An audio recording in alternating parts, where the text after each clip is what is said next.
We was talking about Assassin's Creed earlier. Let's start with that. Let me turn my beat Shout out to down. that nigga in the chat for resubscribing. It's rough out here. So you a real ass nigga. I'm proud to be Unk-age because I'm past the draft point. Nah, facts. I flick niggas off or yo, fuck you who whipped Tesla. See, somebody in my chat participating in that shit, bruh. Somebody in my chat. And here in the state of California, there's literally an organization. I forgot the name of it, but they were on the news last week. They are going around tagging up Teslas. I would not fuck with that shit, bro. There's a reason why that shit is 0% APR. And all of Elon's money is tied in his stocks. He doesn't actually have $400 billion. His stock is down 40%. His money is all based off of loans. And people ain't buying them cars. So them stock. I sold my stocks 2 weeks ago. Fuck him, bro. I got a great IGN video for you. We gonna get to all that bullshit. We gonna get to all that. I need to run through this news so we can get on this game because I'm excited to play Split Fiction. This is one of the first games I'm really excited to try out this year because you know I love Haze Light Studios. But first things first, let's talk about a little bit of Assassin's Creed. Y'all mentioned it in the chat. According to this article, Assassin's Creed Shadows will be a BBC. What does that mean? It will be big. It will have a black guy, and it'll be full of content. It will be a BBC. It'll be above 80 hours with content. It's going to be really long. It has been confirmed by creative director of Assassin's Creed Shadows that the game will last more than 80 hours if you're pursuing all the side content. So if you're trying to 100% the game, it's 80 hours. The base campaign will last around 30 to 40 hours, probably based off your skill level and depending on your playstyle, but the extra meat on the bones more than doubles what's available. This is a similar tactic employed in Assassin's Creed Valhalla, which is the longest Assassin's Creed game, thanks to the sheer amount of side activities and expansions. Those hoping for a slimmer experience akin to found in 2023's Assassin's Creed Mirage are out of luck, but we kind of knew that. Yeah, it's bigger, longer, and uncut. Not gonna lie, I'm not mad at that. I'm not either. I'm not. I mean, the game's not that long. It's 30 hours. It's just if you want to 100% it, it's gonna be long. But I don't know. My gut tells me this one's gonna be good. So I'm gonna really let it choke. I'm really going to take my time and enjoy it, but at least be aware so you can mentally prepare yourself. I don't want to hear it. I didn't know this game was that long. I tried to put y'all on. When are they going to make Xbox run Twitch while gaming so I can stay tapped in with the stream? I mean, you could just get a PC. You probably need more RAM or something. I don't know. 30 ain't bad. Aki picking up the sticks for Split Fiction. Nah, he can't. Can Assassin's Creed save Ubisoft? I don't think one individual thing will save a Ubisoft, but it can be the tipping point. It can be the thing that sends it in the right direction. You know what I'm saying? Like, I think they need like 3 wins. Like, this can be number 1 of 3. So I don't think this will save Ubisoft, but I think it could put it in the right direction if it reviews well. Everything points to it looks like it's going to do okay, but you never know until we get our hands on it, till the reviews come out. We're going to see because we're going to form our own opinion over here. Y'all see that Grummz guy get cooked by Ubisoft? I'm glad you brought that up because I had it saved right here. Wow, look at that. Shout out to you, chat. Welcome to that was a great transition. For those unaware, Twitter's #1 unemployed virgin Grummz, who is the leader of the grifters anti-woke crowd, the #1 hater of Assassin's Creed. This guy probably has about 200,000 tweets just hating Assassin's Creed. It's crazy because me personally, when I don't like something, I just don't pay it any mind. Once I've established I'm not a fan, I keep it moving, unless somebody asks me about it. Because, like, I don't know. I don't like putting negative energy and karma into the universe. But this guy tweets all day, every day about everything woke. And his #1 target for the last 365 days has been Assassin's Creed. Well, they tweeted out on March 4th, "Fight for justice is a powerful samurai and a deadly ninja in a breathtaking feudal Japan." They're just promoting the game because it comes out on March 20th. And Grummz tweeted, "March 20th is when Assassin's Creed Shadows ships. They're so confident they locked replies to this. Remember to identify as non-binary. We get Ubisoft to change. The other top publishers will notice." Yo, shout out to Oblivion. Shout out to the God Black with the sub. Appreciate it. So basically, he's implying that they locked the replies because they're scared of him and his virgin army. And then this is also, for those unaware, in the anti-woke crowd, for games that they're protesting, they're calling it non-binary. Get it? Like woke, non-binary people. Anyways.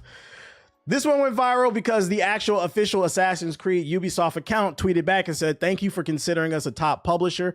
While our media ads typically don't allow comments, our regular posts do." So basically they said, cap, they always turn off the comments on an ad because it's a fucking ad. They're not looking for your feedback. It's just an ad. but all our other posts are open. They said you pushing a false narrative. Fuck out of here. You know it's bad when official corporate accounts are sick and tired of you and they actually start replying. And not only do they reply, these niggas ratioed you with 34,000 likes to your 3,000 likes. And the internet was cooking this man for like 24 hours straight. I'm so happy that people are starting to take a step back and use some critical thinking and start doing what I've been saying. Like, bro, if you don't like it, move your ass on. Talk. What do you like? What do you fucking like? I know what you don't like. I know what you like. Allegedly, he likes not taking care of his kids, but anyways. Shout out to the Black Man is God and Pretentious Perrin. Fuck this clown ass nigga. Anyways, what else I got for you? Oh, where there's smoke, there's fire. Yeah, 57 years old, by the way. Where there's smoke, there's fire. We have another article. Are you buying it on Steam or Ubisoft? I'm thinking about getting it on console, Rex. Where there's smoke, there's fire. Another article has surfaced. Analysts think Take-Two will sell Grand Theft Auto 6 at $100. This is the third article we've come across. I'm not gonna lie, I'm starting to believe where there's smoke, there's fire. According to Michael Pachter, he's managing director of equity research at WebPush Securities. I know him from the game trailer days. He had his own segment on there. He's been around since like the early 2000s. He pisses some people off, but he's got insider info. He's somewhat reputable. The analysts discussed Rockstar-owned Take-Two's plans for the blockbuster release in a research note distributed this week. We think the company has plans to sell the game at a previously unheard price point, and suspect that management can offer consumers an incentive to pay $100 or more per unit by rewarding them with a large amount of in-game currency to be spent in GTA Online. This is a precedent for integrating an online game experience with a premium game, as Activision did so with Call of Duty Warzone and Call of Duty Mobile. In Activision's case, the integration led to 40% increase in sales of Call of Duty Premium. What? This is why they do this. I didn't know that. So y'all out here buying, well, we know y'all buying them $100 editions. Y'all remember Dragon Ball Sparking Zero, that dead fucking game? The game niggas told me I was an idiot because I didn't want to pay $100 for three-day early access. Now that game's dead, and Black Ops 6 is reported to have lost 90% of its player base. The good thing about this is, if this turns out to be true, because if we read between the lines, it says that management can offer consumers an incentive to pay $100 or more per unit by rewarding them with a large amount of in-game currency. The good news is, if I'm reading this correctly, the base game still might be $70. What I'm getting out of this is there might be a $100 option, which gives you the option to get extra in-game currency, probably some extra clothes and cars, maybe garage space, like a premium edition, maybe early access. I'm hoping that's what it is. Because previous reports claimed that the game would just be $100. But how many times do we have to teach you, old man? I'm hoping that's what it is, but we've got another report coming from another insider that there could potentially be a $100 version. And I'm gonna be honest, if it is $100, everybody's gonna buy it. I guess my concern with the $100 price point is I feel like this is gonna embolden other publishers to try to do this with their games, and the reality is not. Maybe Grand Theft Auto might be able to argue the game being $100 because it's going to give you a single player story plus the online experience that's going to give you thousands of hours of content. The problem is when you do this, it emboldens NBA 2K and Madden to charge $100 so you can get 2 extra Madden cards. That's my concern. It's not Grand Theft Auto doing this shit, because I personally believe if your product is good, you can kind of charge what you want. But I'm more worried about the industry as a whole, and that's why I would hope that they don't do this for the base game. But only time will tell. Stay spitting facts. I'm trying. Have you started Daredevil yet? Nah, maybe I might watch it tomorrow. I don't know. That or Love is Blind, Minnesota. I don't know. Depends on what the mood is. Might not watch anything at all. No sex before marriage, though. Low-key 2K niggas already doing it. Yeah. In the defense, though, of 2K, though, I'm not talking about the VC. I'm talking about the $100 edition of 2K. I think they do add enough value to justify the $100 price point. I know this is going to be crazy to hear me defend it. This is coming from somebody who bought the $100 version of 2K. The reason I say the $100 version of 2K does add the value because you also get 1 year of NBA TV. So you get all the NBA. That's the reason I buy it personally, because I believe it's like $100 alone. NBA TV, the League Pass. Yeah, the League Pass. Oh wait.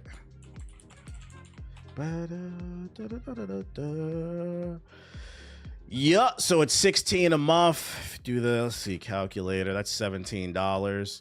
See, 17 times 12. Yeah, so that's $204 worth of value. Plus, you get the game, extra VC. Like I said, you can charge what you want. And then also there's a $70 edition still there. So to me, I think 2K gets away with it because they do add value. I do think the League Pass is worth it. That's how I be watching NBA games. So it just depends on what they do. I would hate to see, though, they start charging $100 for just base games with nothing else. Bro said he needs that NBA TV. I need that NBA. That's how I watch my games, bro. I like to watch basketball. It pays for itself. Fragpunk got to be the most optimized game released this decade. I don't know. Digital Foundry says Split Fiction is really optimized too. I think Monster Hunter so bad has been throwing people off. We got some Sonic news, some Sega news. Where are all my Sonic fans at? Sega plans to release fewer games. They will focus on Persona and several other huge franchises, they say. While Sega has had a string of hits when it comes to game releases with titles like Metaphor ReFantazio, Like a Dragon, Pirate Yakuza in Hawaii, and more, don't expect the company to have the same output next year when it comes to the volume of game releases. The publisher confirmed that they are planning to release fewer games in the next fiscal year, which runs from April 2025 to March 2026. In Sega's earning call, the publisher was asked about its plans for the next fiscal year, to which the reply said, "The plan is currently being formulated, but we expect the volume of new titles and full games to be lower than the last fiscal year. On the other hand, we expect continuous revenue contribution from repeat sales of new titles in full game this fiscal year, and full-scale revenue contribution from new titles in the free-to-play model." Basically, they're saying they're going to put out less games in 2026, but we expect the games we put out in 2025 and 24 to just keep raking in the money. You know what I'm saying? You know what I'm saying? Question about League Pass. Do you get to watch all the games on there, or is it region locked? You get to watch all the games except for your city. That's the only thing I hate about it. So like me, I can't watch Lakers and Clippers games, but you get every other game. And if you play NBA fantasy, to me, that's a lot of value. Like I play fantasy, so like I watch a lot. I'll just put like a random game on. It is region locked to your city. So you are going to have to, you know, stream East allegedly if you want to watch the local shit. They better put out these remakes as they promised. Currently, Sega's lineup of full games that aren't free to play includes Sonic Racing Cross Worlds, Shinobi Art of Vengeance, Project Century, and also a new Virtual Fighter game. I'm excited about that. I want to see what that's about. A new Crazy Taxi, Jet Set Radio, Golden Axe, and Street of Rage are coming. That might be the dumbest shit I ever heard, ain't it? That's why the NBA's viewership numbers are down. One of the biggest problems is it's just hard to watch their games. They've cut too many different licensing deals with too many different networks. It makes it hard to watch. It's fucking stupid, bro. No Power Stone. I don't think they ever even mentioned anything about Power Stone. Sega has also asked Lakers games don't air locally. I don't have cable, so I wouldn't know. I would have to get on the internet allegedly. Sega was also asked whether they were interested in acquiring any external studios, and the company said they're looking to bolster their Atlas, Persona, RGG Studios, Yakuza, and the Sonic team. So they're adding more personnel to their current teams. The publisher answered, "Atlas is an important studio for us to expand Japanese IPs overseas, and we think it's necessary to strengthen it. And the studios involved in Sonic and Like a Dragon IPs are also short of staff, and we're looking to reinforce personnel through additional hiring." That's interesting to hear, somebody who's been playing Yakuza Pirate Hawaii, because it's got some really good writing and storytelling in it. It's fucking hilarious if you're looking for a good single player game. Power Stone, that's Capcom. You're right, it is. I don't even know why I let that slide. You're right. Aside from cutting back on its game releases, Sega seems to be looking for other revenue streams. Last year, Sega's president said the company is looking to launch a Netflix-like subscription service. I missed that article. Would y'all pay for that? Sega Premium, Sega Plus, where you get all the Sega games for a certain price, kind of like the Ubisoft thing. Would y'all pay for that? Bring back Sega Bass Fishing? Facts. Said nope, no.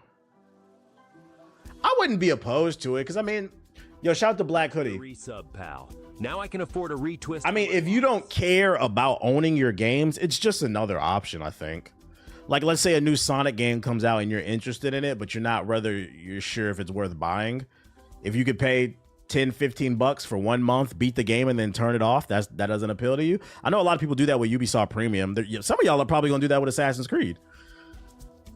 Me personally, I like to own my games, but you know, for the people who don't care, yeah, I care about owning my games. Yeah, if you care about owning them, I respect it. I respect it. I respect it. They're gonna give you a 30-minute time limit. Crazy taxi. It's there for people, you know, people who really love Game Pass and whatnot. As a Cavs fan, I pirate stream games this year. Allegedly, nigga. The fuck?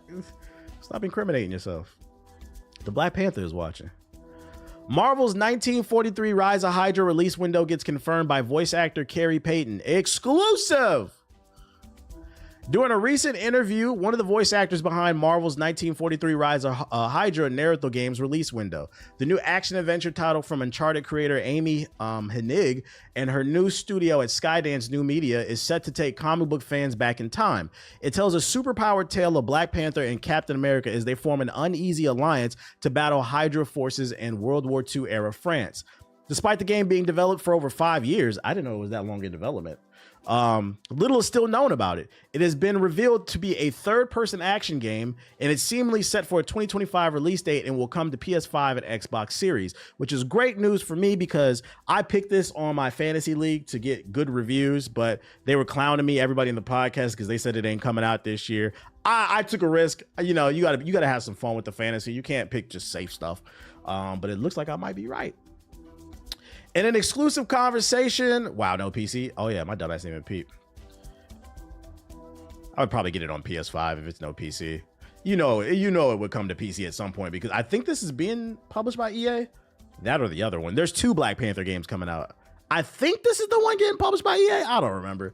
In an exclusive conversation with the director Russ at Multicon in Los Angeles, California, Marvel 1943 voice actor Carrie Payton revealed a release window for the game before an official announcement. When asked about the upcoming title, Payton, who plays its version of the Marvel of this Black Panther, disclosed that they're still working, but thinking it will see the light of day around Christmas.